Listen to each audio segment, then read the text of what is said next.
So should we give it a You couple can go ahead and minutes? start, yeah. Sure, okay. Bismillah ar-Rahman ar-Rahim. Salatu wassalamu ala Rasulillah. Assalamu alaikum wa rahmatullahi wa barakatuh to you all.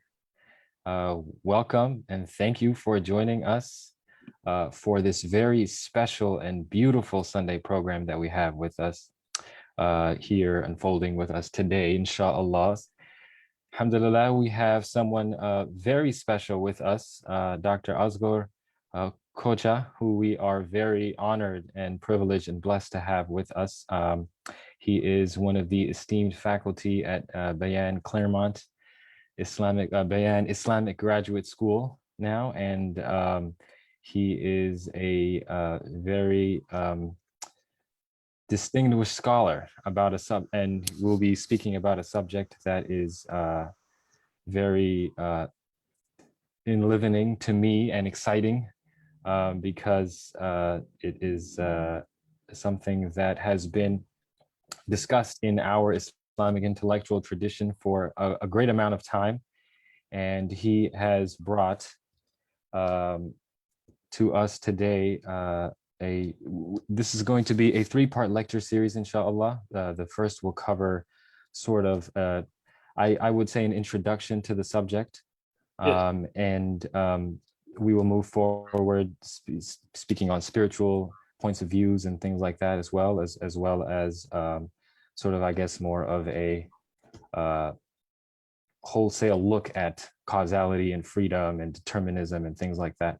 So Dr. Özgür Koca is an assistant professor at Islamic Studies and Philosophy at Bayan Islamic Claremont. He is one of the few Islamic scholars that we have today that has a grounding in actual sort of a natural science or mathematics, what have you, and has taught at different levels of his life, different levels of education, and his specialties include kalam, or Islamic theology, philosophy, falsafa in the Arabic or Islamic tradition, spiritualism, sort of understood as tasawwuf, and in the classical and post-classical periods of Islam. And he has recently published a manuscript titled Islam, Causality and Freedom from the Medieval to the Modern Era with Cambridge University Press. And we are very blessed and excited to have him here with us today. And so without further ado, I'm going to let him steer us, inshallah. So Dr. Özgür Koca, thank you. Thank you for being with us here today. Thank you, Wasi, for the introduction, for this invitation. I'm honored to be here and honored to be speaking such a distinguished audience. I think I should start with how I decided to venture into the question of causality and freedom. I think I started thinking about this issue when I was a graduate student, when I was doing my PhD. You already mentioned that I have a background in physics and mathematics. I taught these topics for many years, high school and college level. I also had this interest. I always had this interest into the discussion on religion and science, how they relate to each other, what are the problems of that relationship, and how one can reconcile the tensions, if there are any. So the questions like that was quite central to my research when I was a PhD student. And when I looked at that discussion and when I read closely, I realized that, in fact, most of the questions and most of the tensions in the relationship of religion and science are boiling down to questions about causality, or how God and cosmos relationship is understood. So before we delve sort of further deeper, can I sort of try to simplify maybe the topic of the discussion for sort of for the layperson? So we are talking about, in the history of the world, really in human history, but also in the history of Islamic intellectual thought and philosophy and spiritual, metaphysical understandings of the world, there has always been and this is one of the great mysteries of life, is to what degree do we have an ability to determine our own outcomes, which is sort of we call free will or will or choice, and to what degree are things determined, to what degree are things caused, or to what degree are we being acted upon by the creator subhanahu wa ta'ala. And there isn't a clear consensus or answer to this, and this is something that has been debated for a very long time. And one of the reasons why we are so lucky to have Dr. Özgür with us today is, and because, and God bless him for doing the work that he's done, is that there are not too many resources in the English language that really allow us to engage with the sort of the classical text and the tradition in this way. So this is what we are doing today. And once again, thank you for being with us and enlightening us on the subject. Yeah, thank you, Asi. Yes, as you said, this is a topic that has been discussed for many centuries. Causality and freedom. What is the nature of relationship between cause and effect? To what extent we have causal efficacy? Is cause and effect are related to each other necessarily, or contingently? I mean, is that relationship possible or necessary? So questions like that, they also are very important when you think about things like miracles or things like an extraordinary events. And when you start thinking about in what state you're praying to God. In fact, it appears to be permeating into many religious issues. Your assumptions about causality appears to be forming that background. And then where you discuss many religious and contentious issues. So then I felt this is an important topic, and as I said, I also had that personal attachment to it because of my interest into religion and science discussion. But then it became bigger than that. Then I decided to look at closely, and I started my research. When I started doing my research, so you have a very vast amount of text and accumulation of knowledge and hundreds of years of discussion on this topic. So how do you deal with such an extensive issue? So it took me some time, as you can guess. That means a lot of reading. And that also required this type of methodology. How do you do this? So I did this. I categorized Islamic intellectual history into literature on Sufism, and then Kalam, theology, and then Falsafa, philosophy, and then also there's that tradition Ishraqiyun, and the Illuminationist tradition. So I looked at these schools and how they thought about this topic. So on the one hand, the Tasawwuf tradition, Sufis, and the Kalam tradition, theology, and the Falsafa, and the Ishraqiyun. It is hard to distinguish them, like put them in watertight compartments, because they are quite, they blend into each other. Right. But I needed to start from somewhere, and also during the book, throughout the book, I tried to show how they interact with each other. How they in fact affect each other, how they respond to each other, how they benefit from each other. That also allowed me to see how Islamic intellectual tradition is functioning. There are really no neat compartments. There appear to be a lot of dialogue, a lot of mutual enrichment, a lot of feedback, critique as well. So it's helped me to understand how vibrant this whole intellectual culture is. That's another effect and another benefit of studying this for me. So I did that, and I examined several scholars who may represent these fields. from the Kalam tradition, for example, I looked at early Asharite theologians, such as Al-Ashari, and then Baqillani and Juwayni and others, and then later Al-Ghazali and Razi. So there are some, as you may these are some really giant names, and what they say about this topic is truly important for many people. So that is what I closely studied from the Kalam tradition. Also Mu'tazilite theologians, the early Mu'tazilites. So and their dialogue, their interaction on the specific topic. On the one hand, Mu'tazilite, and also Maturidite school. That's briefly though. I think I studied Mu'tazilite and Asharite doctrines more closely, and then Ghazali and Razi and Sayyid Sharif Jurjani and its development in the medieval period. So that's the Kalam. From the Falsafa tradition, of course, there are names like Ibn Sina and Ibn Rushd. And I looked at their what they have to say about this. I also, when I studied them closely, I also had to disagree with a lot of the scholarship in that field.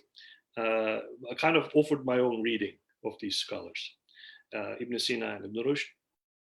Particularly with the Falsafa tradition, or with all of the.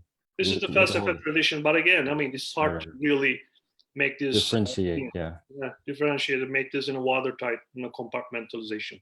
It is more intertwined than that. So that is the Falsafa tradition. There's also from the Sufis and Sufi metaphysics, I must say. They are the ones who are really discussing it in a more intellectual manner, or more in a philosophical manner, one can say. So people like Ibn Arabi I looked at closely. Also his students such as Sadruddin al-Qanawi, and then following tradition, Dawud al-Qaysari and others. So that is the Sufi metaphysics part. Sure. So from the Ishraq tradition, Suhrawardi, Suhrawardi and Mullah Sadra. Wow. Yeah. So that gave me a good picture of what happened. That's a lot of that's a lot of ideas. That's a lot of material to cover, and a lot of nights spent thinking and reading. It took me almost 4 or 5 years actually to complete the whole project. Wow. But I benefited from this journey tremendously, and I also came to appreciate how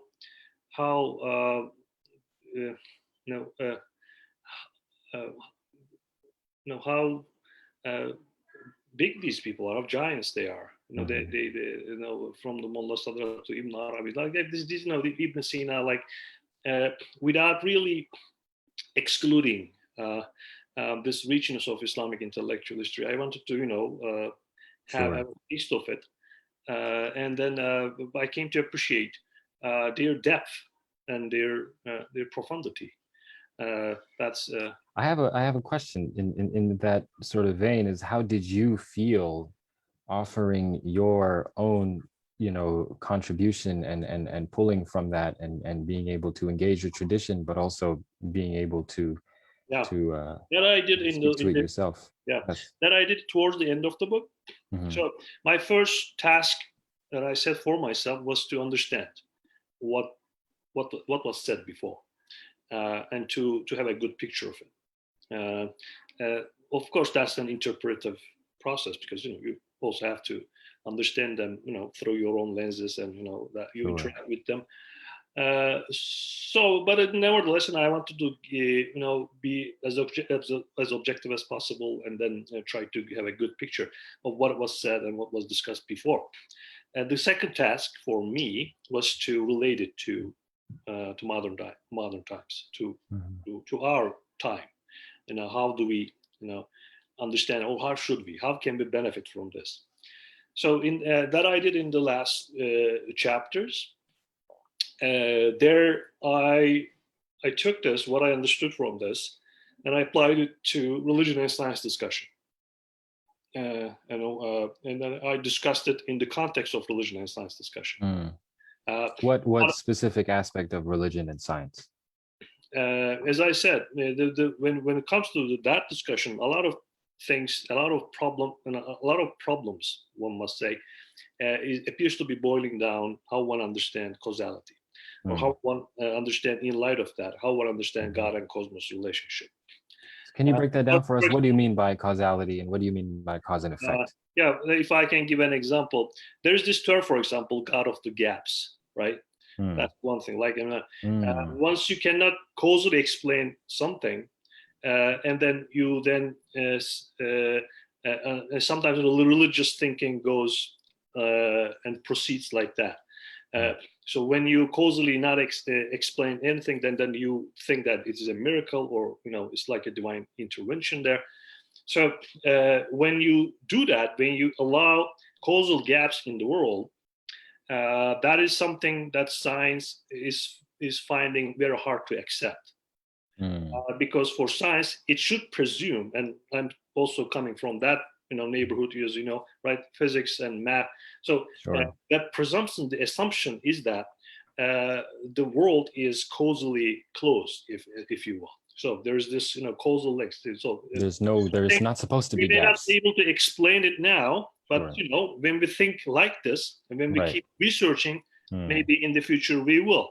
And there are lots of things like that, which was thought that cannot be explained in the past. Now we know their causal reasons. We can explain. We can put them in a causal framework. We can explain them in terms of cause and effect, right? Maybe this will be a simple and a blunt example, but if you take a plane and take it to the 17th century or 15th century, people will think it's a miracle, right? Man is flying now. Yeah. But now, if in the 20th century, 21st century, we can explain causally, right? There are certain mathematical equations actually that can help you to understand how this is happening, and then also physically, I don't want to bore, I don't want to give a lot of scientific details right now, but there's a physical explanation that can explain us, how something like a plane, a big plane, a giant plane can fly. So we now know, we now have a causal explanation to that. So I think things like this, when religious thought proceeds, and when it tends to say impose causal gaps, if you will, but when science doesn't want to accept that, so there seems to be a tension there. So so religion is posing or bringing forth the causal gaps. I think some religious interpretations or some simplistic understanding of cosmos, probably. So there may be an issue there. Most of the issues like this, when it comes to religion and science discussion, emerge from such understanding. So, but does it have to be this way? My conviction is that if we think about this issue of causality and the freedom, more closely, and if we have a more nuanced understanding of God and cosmos relationship, perhaps we don't have to experience such conflicts, such artificial or such unnecessary conflicts between religious, thinking and scientific thinking. We can have both scientific, rigorous thought, right, but also a presence of God everywhere. So, right. So, but that depends on having a nuanced understanding of, causality and how things relate to each other. That was my question. If you think about it, it's quite an interesting question, really. Just think about it. Right now I'm talking, right? You and I, right? Yes, we're talking. And I am talking right now. But all I do, and this is quite, amazing to me, and always amazes me. All I do is to want to talk. Right? And then I can speak, and I can make that relationship between what I think here in my brain, right, in my intellect, and I can express my thoughts in sounds, and I can transmit it to you. Right? There's that type of relationship. And by the way, when this happens, there are like billions of chemical, molecular, particle level interactions that's happening in my body, right? My neurons, in my tongue, right? It's amazing. And I have no control over that. I do not have that type of control on my own body. I do Mm. not control all these chemical interactions and things like that. And I think this is my body, right?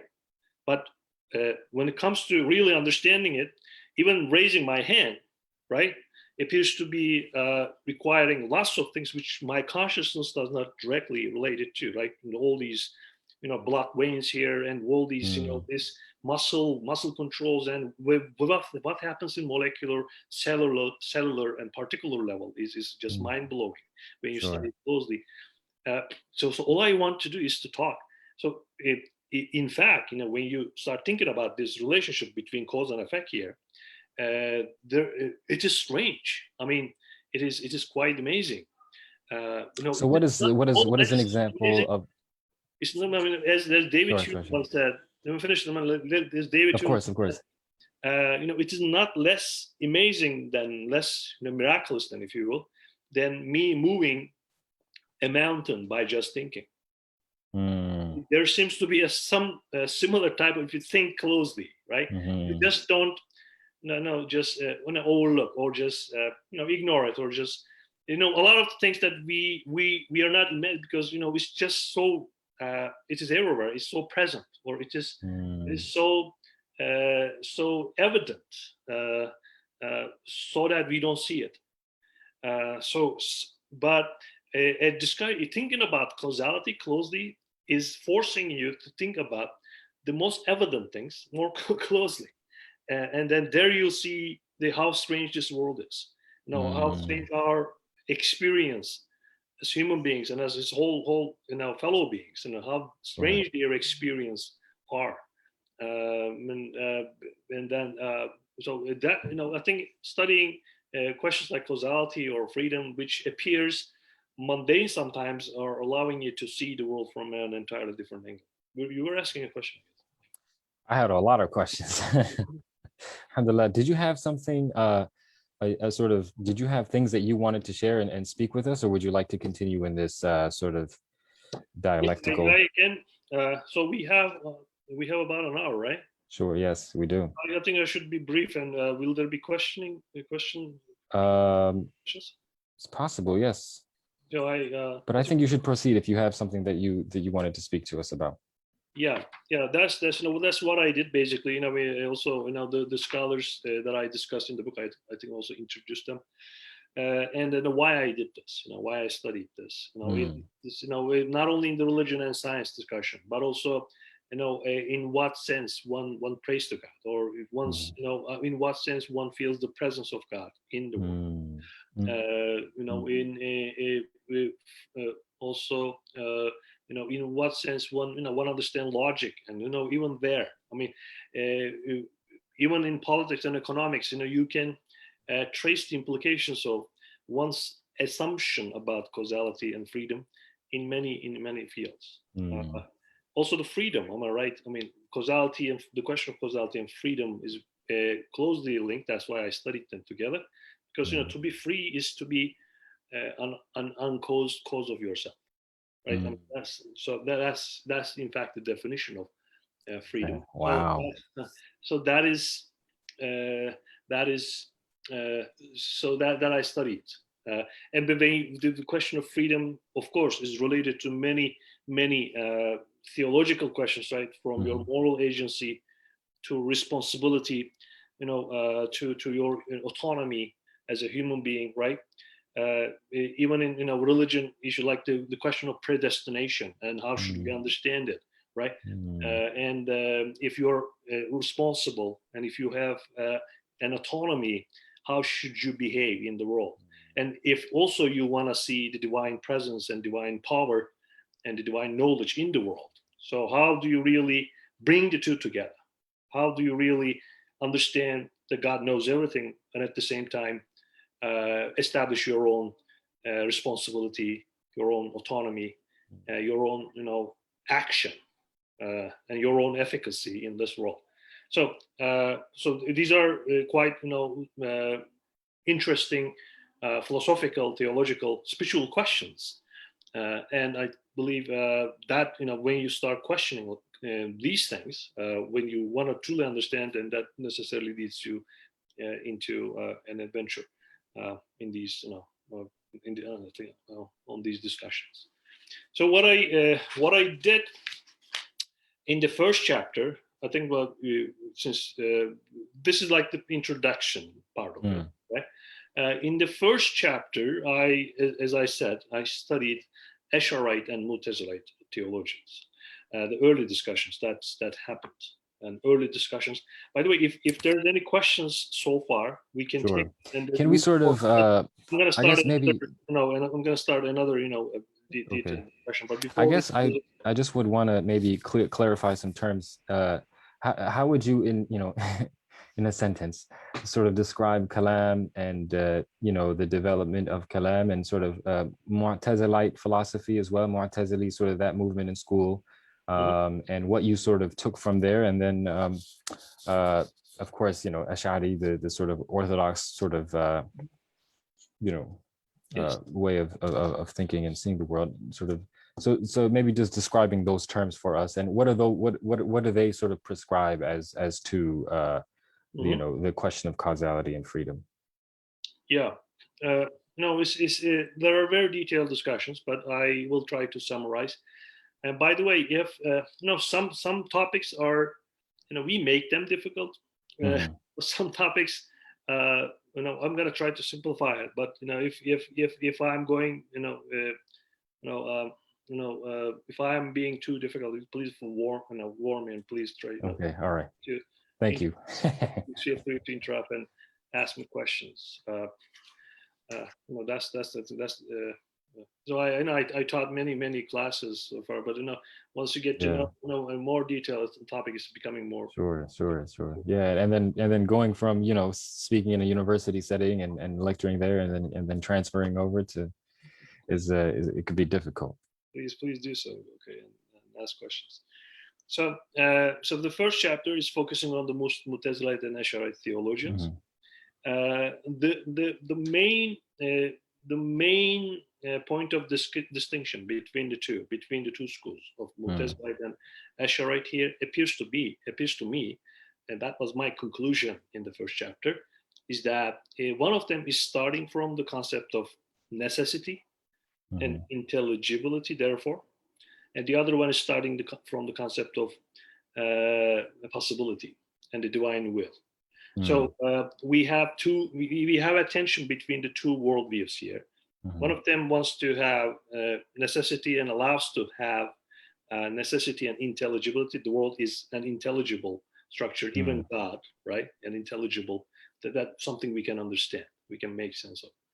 And the other school appears to centralize the concept of divine will, and then therefore the world as being a conglomeration of possible events. So the world, to some extent, is beyond our comprehension.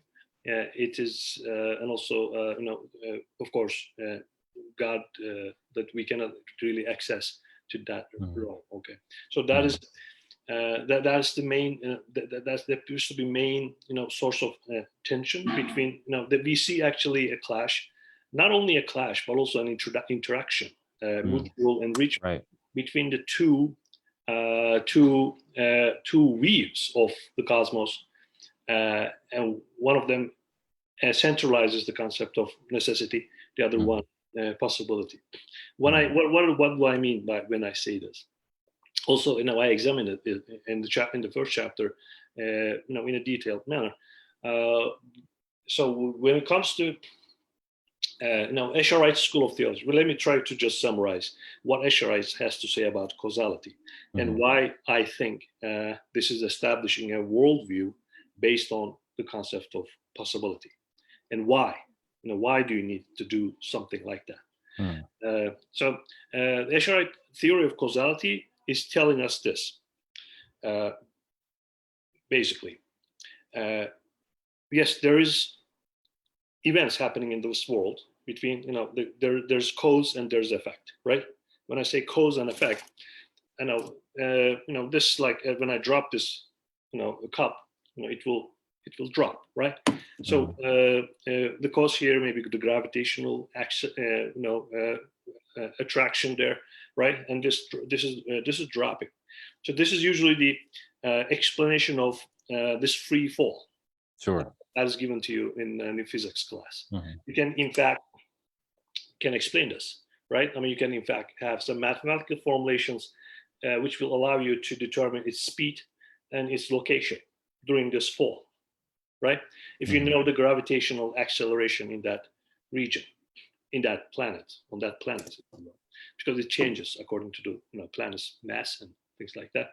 So, so there's this, there's a physical event which we think we know. It's causal explanation, right? So that's what I mean, basically. The cause and effect. I throw the stone to the window and it breaks it, right? What is the cause here? That is a stone, right? That's me throwing the stone, and the breaking event, that's the effect. So that happens all the time. That's how we establish our lives. My son, just 1.5 years old now, he just learned how to switch on and switch off, and he likes it. He makes that causal connection between the lamp and the switch, and then he sees it every time when he switches on and there's light, and switches off and there's no light. So that's actually how we learn life too, from the very early period. We make connections, and we make the world accessible to us from the very early age. Try to sort of maybe bring it, so what you're speaking of is when you say cause, you what is being conceptualized, or what is trying to be understood is God, himself, or God itself, and the universe, right? And so what I think what I want to ask is what is so how do we sort of take maybe the cup, right, or the rock, or your son flipping the switch? How do we sort of understand that in a grand sort of cosmological universal sort of sense about the relationship between Allah subhanahu wa ta'ala and us, and sort of relating it to man, and so what the effect on our life? Precisely, and that is the question here, right? I mean, we see these events happening in the world, we all do, and that's how we make sense of life and the world, and events in our own lives. Events in your own life, Right. We function with that presumption about causality. There will be causes and effects. You want to pass the test, you have to study. You want to drink this, you have to bring it to your. Well, I mean, you want to switch. You want to have light, just switch on and then switch off if you want to. So that type of relationships we have. But the question then arises: is this? We just establish a relationship between events, but are these events attached to each other necessarily? And then there's also that element that sort of that hinge of freedom, like, am I causing this? Yeah, am I causing this, or am I being caused? If I am being caused by something else, am I then free? Sure. Right? Am I just like a robot? Just think perhaps free. So there are a lot of issues like that. So which is linked to. So what's the answer? So what? No, it's hard to give one, but it's important to see the richness of Sure. intellectual energy given to this. So for Esharites, simply again, this is how they appear to see the world. So there are cause and effects in this world, right? But it is God who creates causes. So it is God who creates effects, and then God attaches them to each other on a self-imposed habitual pattern, which is called adatullah, right? Adat, right? This is like habits of God, if you will. So God attaches them to each other. Therefore, we have consistency in this world.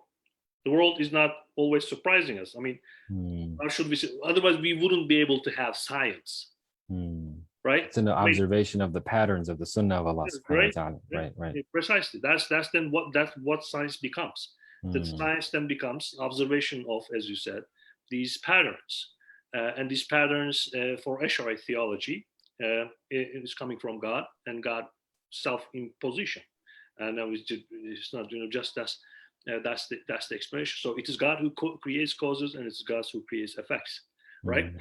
And then he attaches them to each other. So in that regard, you have a world which is consistent again, right? Which is, things relate to each other on a consistent pattern. So we can have science, we can discuss about them, and we can do things and then expect results. But on the other hand, since it is God who creates both cause and effect, you have this presence of the divine. God is not just the first cause, a first mover at the end of a very long causal chain. It's not a distant God. Are those causes connected in any way, or like a interconnected? domino effect, right? I mean, Sure. God is not the God of a domino effect, like in the beginning of a causal chain, Sure. which you will find in people like perhaps in Aristotle, perhaps. Sure. Some readings. So not in the first mover, but here God since He creates both cause and effect, is overwhelmingly present in your life, in just in anything, any happening cannot be considered without the divine power and the divine will, right? That is their right understanding. And then they will also construct a physical, how should I put it, cosmology to bolster, to support this theological view. And there you will have then Escherite atomism, right? Perhaps you heard the expression Escherite atomism. They were atomists, and this is how they understood atoms. So the world is composed of atoms, right? Everything. They had this understanding. I don't know precisely where they get it from. Probably, in Hinduism we have similar understandings. In Greeks we have certain preliminary thoughts about atomism, but theirs appears to be quite distinct in a way, and also similar to others in other ways. It's similar because they also thought that the world is composed of atoms, as we do today, probably, right? I mean, today's physical cosmology is based on the conception that the world is composed of atoms. Of course, although it is discussed, right? I mean, according to quantum physics, according to some others, it's perhaps energy, which we don't know. The atoms just are manifestations of this indivisible, totality, right? I mean, that's another question. But they thought the things are composed of atoms which cannot be divided any further. And they also wanted to, for them that's the ground of physical world, and they also wanted to have accidents which are inherent, which are given to these atoms, if you will. But since these atoms are neutral, because you want to have, for the divine influence, you want to have a neutral world, because it is going to be God now creating cause and effect. And these atoms, then they reached a conclusion that these atoms are being recreated at each moment. So they are being recreated at each moment. Why is this important? I mean, it may sound like an old discussion, but then it's continued. No, it's very pertinent to modern science. Yes, it is. It's quite close, right? This in terms of some of its conclusions. Sure. So it also was perceived and then absorbed by the later Islamic intellectual history. This idea of recreation of the world anew at each moment that you will find among Sufis, among the illuminationists, among in the Kalam tradition, you will find it. So there's this recreation of the world anew at each moment, as if this world is pulsating between existence and non-existence. Right now, when I am speaking to you, I'm being recreated. But once you, by the way, when you just say it, it may sound like a distant. But if you truly internalize it, it truly gives an understanding that this divine, divine immediacy, if you will. If you will, I would sort of ask about what is the sort of the spiritual. This is even next week's discussion. But what are the sort of the commentaries of the spiritualists? It's not a God that is distant or that. No, it is God that I feel in my own existence at each moment, and being recreated at each moment, being given existence in each moment.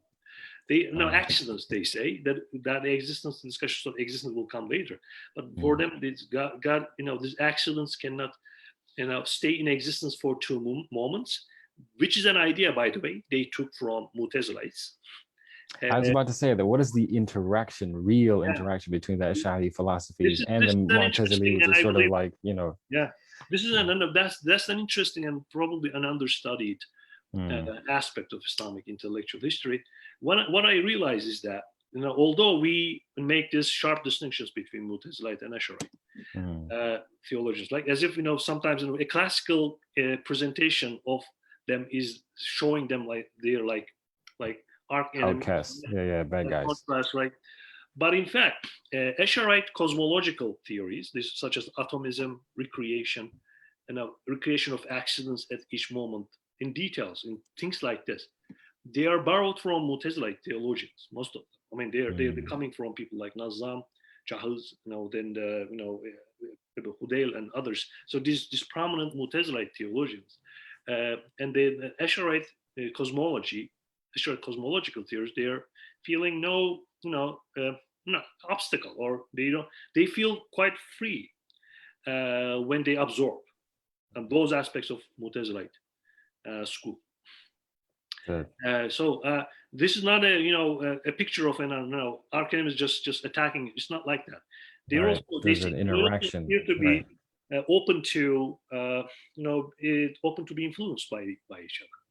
Something probably we need more of today in our discussions. Yeah. I think that's. I think just as a side note, I think we should really rethink about how we teach Islamic intellectual history, and how we appear to miss a lot of details and a lot of things. When we make this sharp compartmentalization, such as falsafa kalam, right? Ghazali wrote Tahafutul Falasifa, right? Kalam. So they're all bad. They're gone. Now they're like at each other's throat. That's not how it functioned. Historically speaking, I'm just not making this up, but historically, although there are instances like that, there are books like that, but on the other hand, then you will also have to read them, what Ghazali wrote after Tahafut, such as Mishkat al-Anwar, right? And where he is very open to conversation. So I think we make the selective selections from that vast history, and kind of I think there's a lot of issues there. How we teach, that's also what I realized when I am studying this. How we teach Islamic intellectual history and how it affects our intellectual life today.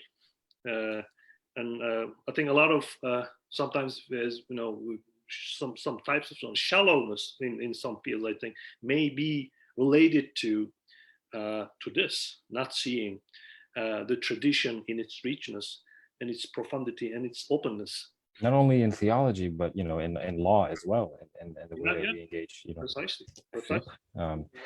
Sufism, spirituality, falsafa, kalam, they appear to be quite right. A part of it is this whole. They may have different points of accentuations. That's true, but it's never a question of privation. Not seeing the other. It's always there's always this openness and rich interaction. I have sort of two questions to sort of delve a little bit deeper, and then I'm going to ask Sister Anne to maybe get some questions from the audience, a couple of them. But I want to ask about, it seems that there is an integration between, in the Islamic history and sort of Islamic intellectual tradition of a more sort of an understanding of metaphysics and what we sort of call religion and scientific understandings, right? And then there's but the whole religion and science question seems to be to my understanding born out of a Western sort of engagement of like secularism and then religion, right? And then there's this tension that's born, and then in the Islamic tradition you sort of see them all sort of integrated in a sense, and like and it really until the sort of the Enlightenment, right, there isn't really this clash between religion and science that we see in the world today. The one that we experience, the one that our we as human beings, live through in our youth experience, right? So I wanted you to sort of speak to that a little bit, and sort of maybe also even Christian and sort of influences on this religious, religion versus science debate, and maybe what Hmm. that science, like the creation of the world and causal and theories and things like that. Yeah. Yes, I can do that. Yes, as I said, lots of the questions as it pertains to religion and science uh, has a lot to do with how you perceive causality, and in light of that, how you perceive God and cosmos relationship. Now, uh, this tension is not only specific to Christianity or Judaism, if you wish. I think this a similar tension is felt by Muslims too. Mm. Perhaps less, though. I mean, yes, there are some highly problematic passages in the Bible from the perspective of modern science, such as the world starting 6,000 years ago and things like that, which you don't find in the Quranic text. I think the Muslims, in that regard, appears to have certain advantages. The Islamic tradition has certain advantages, but does it? Do I mean to say that there's no tension at all? I don't think that that's the answer. There is, yes, there is, because the questions like on the questions about evolution, for example, right? Mm. That seems to be challenging a lot of Muslims and classical Muslim readings of the text, right? There's a huge issue there. The questions arising from neuroscience and then how it affects our perception of ruh, right, spirit, things like that. Also, this very fundamental project of science, having the assumption that the world is a causally closed system which can explain itself, right? This very fundamental principle of most scientific activities appears to challenging most religious worldviews. I mean, that's Sure. there's that too. So there's another thing which I believe not being seen, but I mean this is not only a problem of modern Muslims. This conception of how science gives us a world picture and how Right. religions interpret it has existed from the beginning. In fact, if you go back to the early medieval period, the model, the how should we put it, like the scientific model, dominant model, was this Ptolemaic astronomy, right? This Ptolemaic Bathlamius, right? Ptolemaic astronomy, Yeah. where the sun, where the world is at the center, right? Helios. It wasn't a heliocentric, but a geocentric, right? The world is at center. Then the sun is revolving around it. Then there are 7 planets, and that was a different picture of the cosmos, right? And at the othermost layer, you have the stars, and right. So they're like that was a different world picture. That we had a different picture of the world given to us by scientific thought of that age, right? Now that's collapsed after the scientific revolution. Now we have a different picture of the world around us. The picture has changed, right? So once the picture is changing, the interpretation of the picture also changes. And the religions, right, in the early period, they provided an interpretation of that picture, right?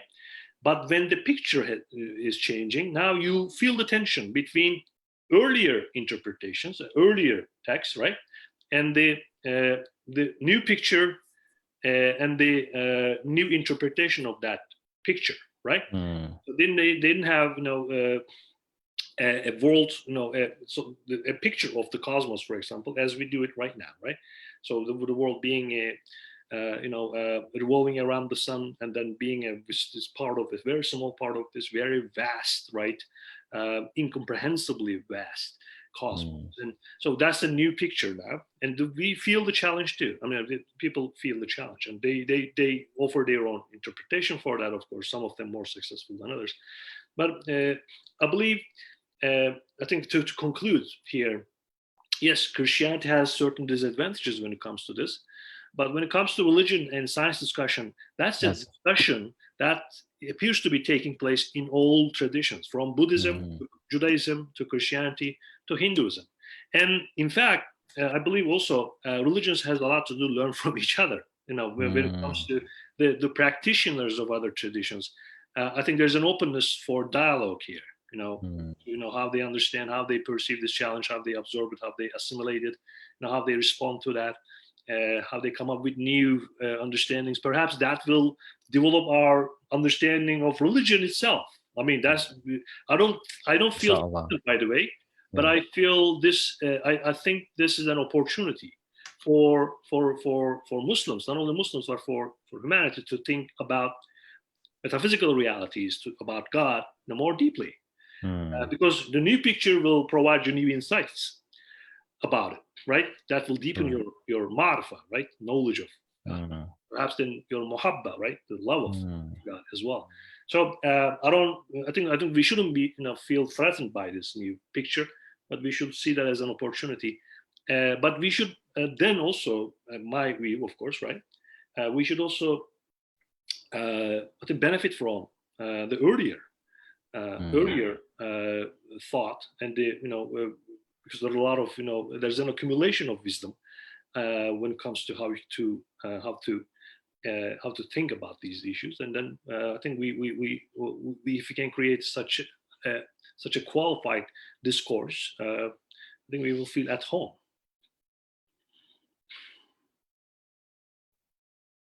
Well, thank you so much. I'm going to wait and see if we have any questions. Can we pull questions? Can we pull questions from, we're live on Facebook. I don't see it though. So if we can, if there are any questions, we can copy paste. Maybe one or two.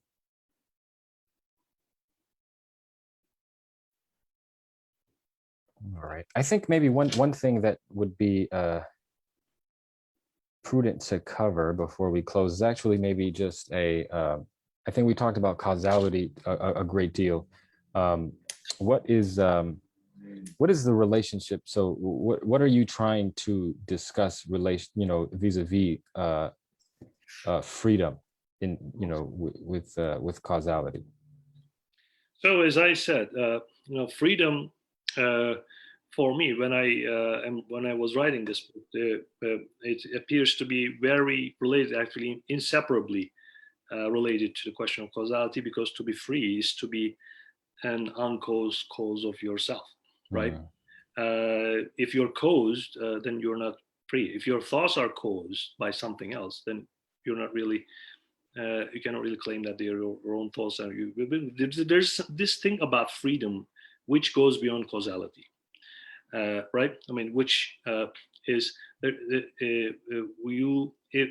you understand freedom within the context of causality, then it collapses. At least for our purposes here, and not only in the Islamic tradition, by the way.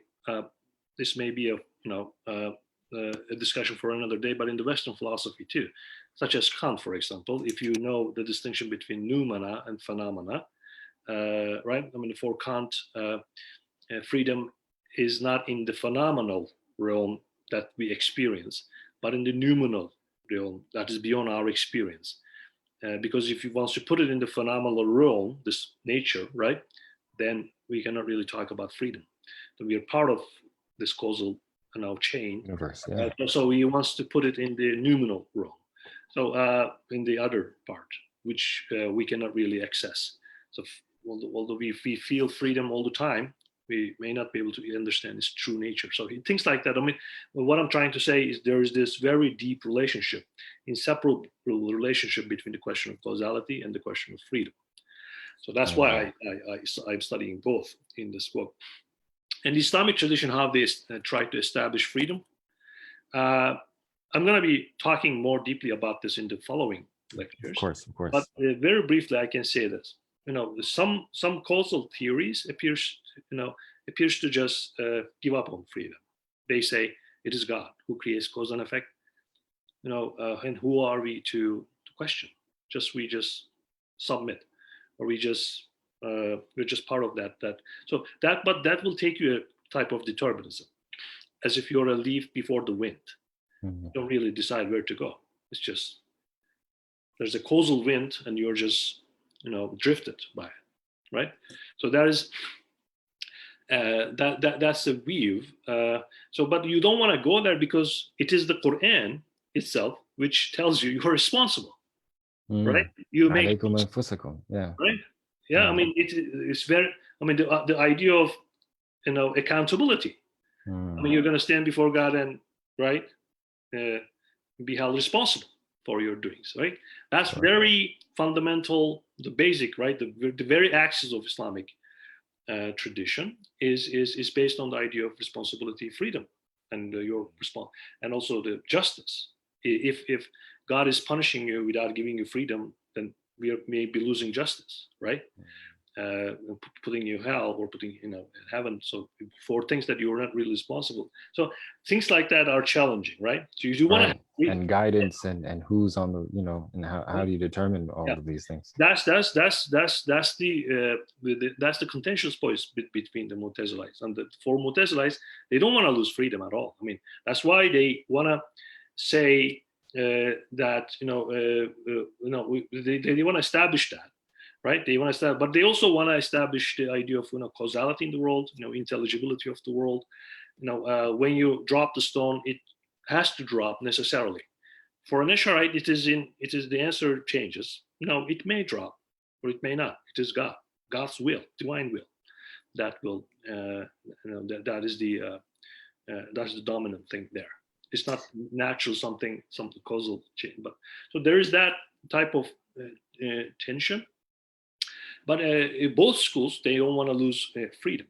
But to what extent they establish inconsistent with their own theology is another question. For some Esharite theologians, Esharite theology, when it says God creates cause and God creates effect, we are losing freedom then. I mean, at least for some critiques, of Esharite school there, because then my thoughts, my intentions are also being caused by God, right? So where do we really find place for human freedom there? Sure. Or be uncause cause. So they weren't able, perhaps they weren't, but they nevertheless, for practical reasons, most of the schools in the Muslim intellectual history, they affirm very, very strongly the human freedom. Again, because otherwise you will be going against the Quranic accentuation of freedom.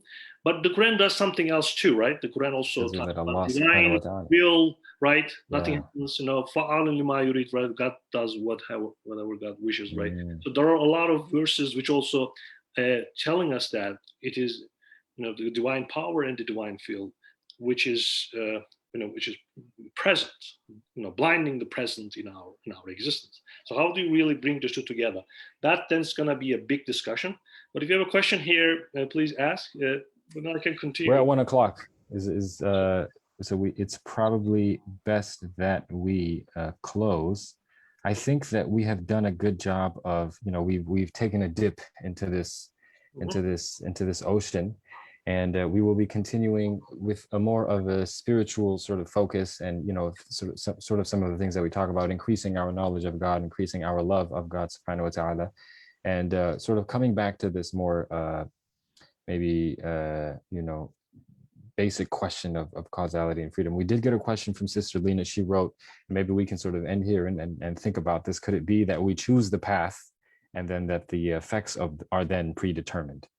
So, like another sort of arrangement of, a sort of balance of the two. If you want to answer that really quickly, and then.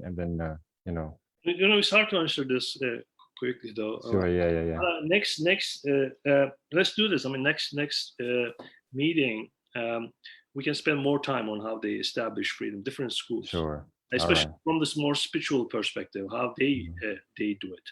But very briefly, as I said, almost all Islamic schools, at least for practical purposes, they say we have freedom in this way or in another. Or we may not be able to understand its nature and how it relates to our acts, but we do. Some schools wants to give you a more metaphysical frame in which you can, in fact, see that you're free. Some schools just want to established that as a practical principle, but doesn't want to go any further than that. So there's that type of interaction there. But I can go into that in the next session. All right. Well, thank you, Dr. Özgür. Thank you for being with us today, and thank you for speaking on this with such erudite, with such erudite and precise sort of depth and knowledge, and enlightening us. It's very rare that the sort of everyday practicing Muslim gets to engage with people that have studied these sorts of things and can engage with us on a very high level, but be able to connect with us. So we really appreciate you being here with us today, and also for this text it's called Islam, Causality, and Freedom from the Medieval to the Modern Era, with Cambridge University Press. And so let us, inshallah, exercise our free will and get to Dhuhr prayer. And we will see you all next week, inshallah. Thank you again, everyone, for joining us. Thank you for joining us for this wonderful Sunday program. Thank you, Dr. Özgür. Wassalamu alaikum wa rahmatullahi wa barakatuh.